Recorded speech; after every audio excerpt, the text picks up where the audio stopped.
Hey everyone, I'm Sugandha and you're watching Ready with HR and I hope so you all are well and you all are enjoying these 15 days workshop.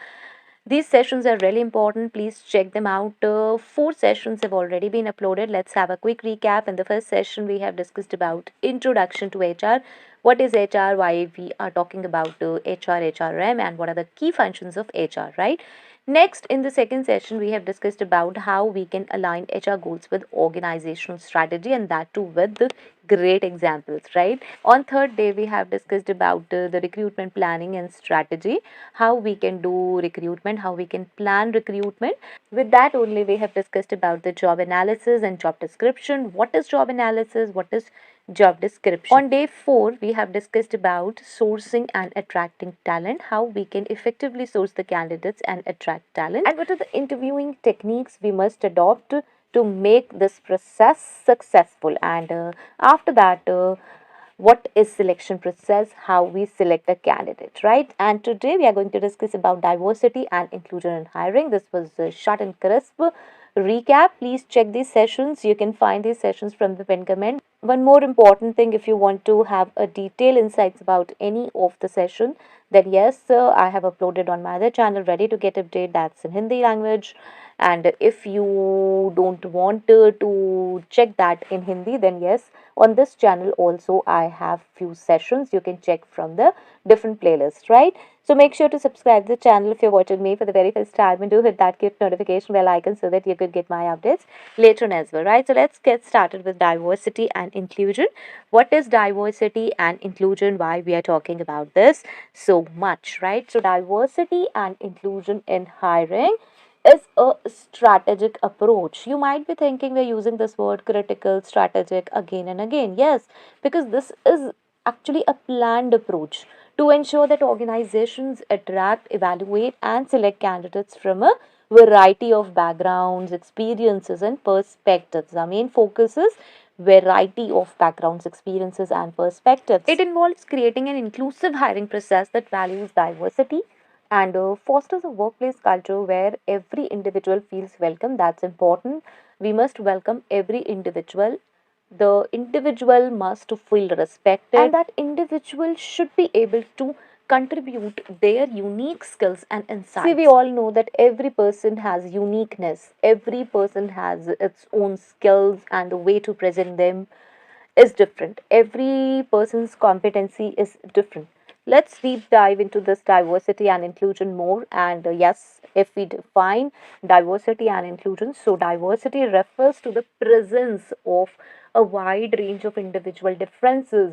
Lot of people are present, wide range of individual are present, including but not limited to race, ethnicity, gender, age, sexual orientation, physical abilities, religious beliefs, and more. We are talking about wide range of people, wide range of individual with differences. They must be different. We are not talking about any particular gender, community, caste. Okay, now what is inclusion? So inclusion goes beyond mere representation and involves creating an environment where diverse individuals feel valued, heard, and engaged. That's what we have discussed in the introduction part. Like, what is diversity and inclusion? So diversity is, we are talking about individual who are different.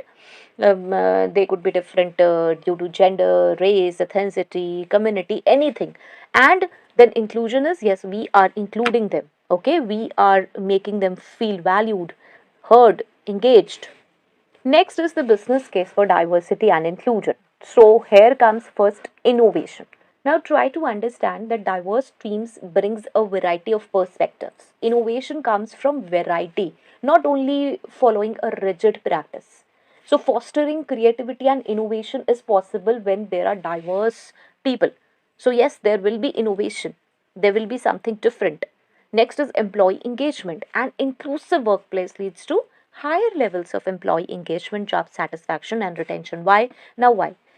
Because then people feel, then individual feel that, oh, there are diverse kind of people and everyone is feel valued, respected, heard, engaged. So yes, this is natural that employee feels engaged, employee feels satisfaction at a workplace because there are a lot of people and everybody is treated in a same manner.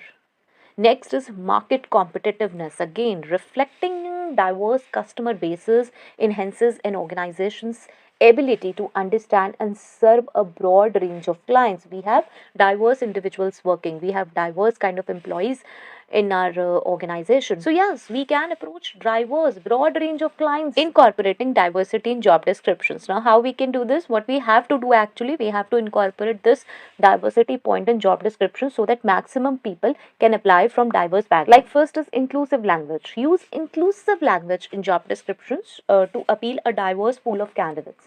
Highlighting diversity values. You have to clearly communicate the organization's commitment to diversity and inclusion. You have to mention it, like we always mention, oh, male required, female required. Okay, so we have to mention male and female both, right?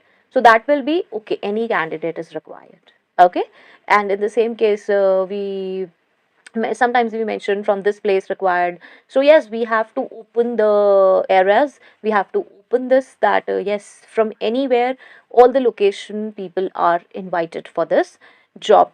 Next is diverse sourcing strategies. We have to source the candidates from diverse areas, like targeted outreach. Actively engage with diverse communities through where? From targeted job fairs, community events, and partnerships. Again, when we would be doing community fairs, even seminars, conferences, then yes, people will be from diverse backgrounds. Again, if we will be conducting lots of events, workshops, seminars, then yes, definitely people will be there from diverse backgrounds, right? So this will extend our reach, and yes, we can target diverse people from there. Next is employee referral programs. We have to encourage employees to refer candidates from diverse backgrounds, from different backgrounds. Next is unbiased recruitment and selection processes. Structured interviews. Now what we have to do, we have to plan structured interviews with standardized questions so that we can reduce biases in the evaluation process. Like if there are people from diverse backgrounds, then there are chances that questions can be asked different. Like there are not standardized questions. If we are not implementing diversity and inclusion properly, then it could be that few interviewers, are biased, and what they are doing is they are asking different questions so that the people get trapped, means they are not able to answer those questions, like typical questions for few people, easy questions for few people, right? So if we will follow the structured interview process, then there will be standardized questions for everyone, and yes, it will reduce biases in the evaluation process. That's natural. We have certain 15-20 questions kept aside, and yes, we are asking the same questions. Next is blind recruitment. Implement blind recruitment practices, that is removing personally identifiable information from resumes to focus on skills and qualifications. Like it's being instructed that you don't have to see the caste, religion, or something. You just have to follow certain skills, qualifications, and experience, and then you have to shortlist the candidate. Okay, this is actually blind recruitment. Next is inclusive interview panels. So, diverse interviewers. Again, we have to include individuals from diverse backgrounds on interview panels to bring varied perspectives. If we have to bring varied perspectives, we have to include people, individuals, interviewers actually from diverse backgrounds. Naturally, yes, if they are from diverse backgrounds, they will be impartial. Okay. Next is training for interviewers. Provide training to interviewers on recognizing and mitigating unconscious biases. And we have hired interviewers from diverse backgrounds, but we haven't trained them. Like we have to train them on several factors. If you're talking about structured interviews, if you're talking about blind recruitment, so we have to tell them that yes, you have to follow this structured interview process. You have to keep it a blind recruitment, right? So we need to train the interviewers as per diversity and inclusion. Otherwise, it will be a waste, because what every interviewer would be doing, they would be choosing their own favorite candidates as per it could be community, caste, gender, or anything, right? So we need to train the interviewers. Employee resource groups. Now establish employee resource groups. Now what are employee resource groups? They help in supporting and connecting employees with shared identities or interest. Okay, So they are the resource groups. Next is integration in recruitment. Now, what integration? Integrate employee resource groups into the recruitment process to showcase a diverse and inclusive workplace. Okay, this is setting diversity goals. Now, we have to set certain diversity goals, and that should be measurable objectives. Now, set clear and measurable diversity and inclusion goals for recruitment and hiring. Like, we have to hire so many candidates, like we have to hire 10 candidates, so they will be from diverse backgrounds. This will be a measurable objective. Okay, and we have to set this clear and measurable goal. Next is regular assessment. Now it couldn't be like we have kept certain goals and then we are not assessing it. We have to periodically assess progress toward these goals and make necessary adjustments. We have to make necessary adjustments, like when we will assess that what is the progress of our goal, like did we hire people from diverse backgrounds? If we are not able to do that, then yes, we have to make certain arrangements to make it happen. Next is diversity matrix and reporting. Now we have to collect data, gather demographic data during this recruitment process to track diversity metrics. We have to do this. Now we are implementing certain process regarding the diversity and inclusion. So in that case, we have to regularly assess, we have to collect the data, we have to report, we have to maintain transparency so that we can analyze that yes, diversity and inclusion is being properly implemented. We are able to maintain this during hiring process and after also within the organization.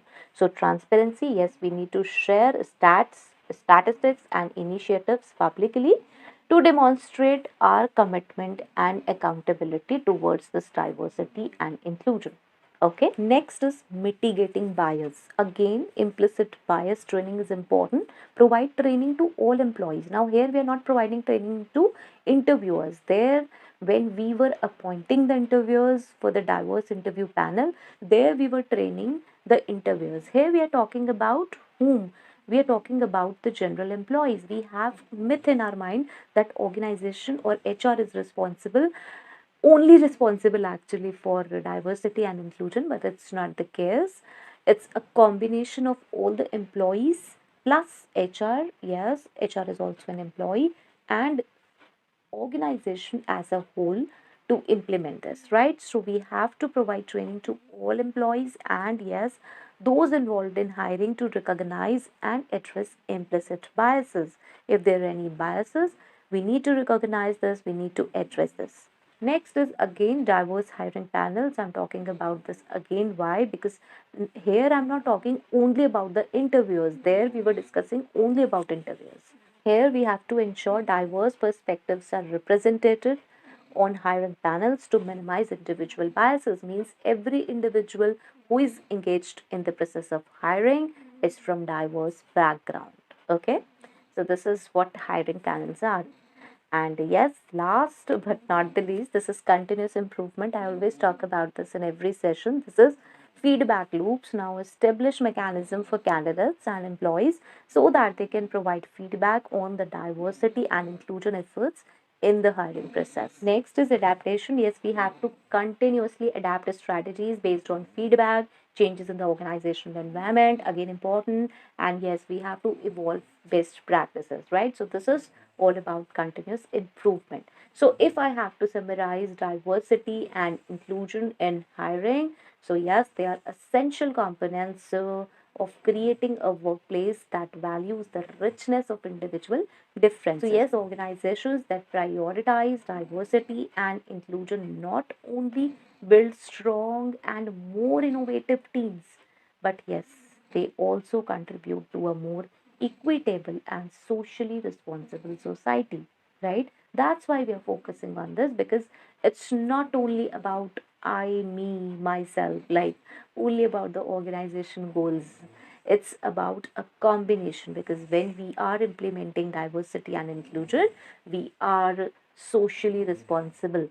Okay, so yes, this is all about diversity and inclusion. In the next session, we are going to discuss what that's really important, and you people ask me several times about this. You need a proper session on this. This is onboarding and employee engagement. So please don't miss this session. This will be a day 6 next. So I hope so this is helpful. If it's helpful, please do let me know in the comment section. So till next video, all the very best. Stay happy, stay safe. Thanks for watching. Bye bye.